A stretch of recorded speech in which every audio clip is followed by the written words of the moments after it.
তিনটে খাবার বলে তার জন্য 3 টাকা নিয়ে আমি এদিকে একটা ঝুড়ি ভাজা কিনবো। ঝুড়ি ভাজা করে আমি দেখে নিলাম, দেখেছি তার জন্য আমি এখান থেকে ঝুড়ি ভাজাটা ছিঁড়ে খেয়ে নিলাম। খাওয়া হয়ে গেলে এদিকে আমি একটু খেয়ে এদিকে একটু রেখে দিলাম। রেখে একটু অনেক ভালো লাগলো খেতে, তার জন্য হাতে হ্যান্ডটা রেখে দিলাম। দেখে তারপরে আমি কী খাবো তার জন্য আমি চামচে করে একটা করে চামচ খেয়ে নিলাম। খেয়ে নিয়ে খেয়েছিলাম কী খাবো এটা ভেবে আমি পরেরটা খাবো আমি 2 নম্বর খাবার।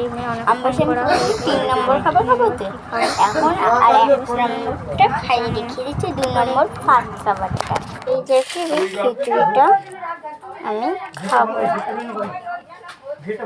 হচ্ছে এই যে আমাদের খিচুড়ি।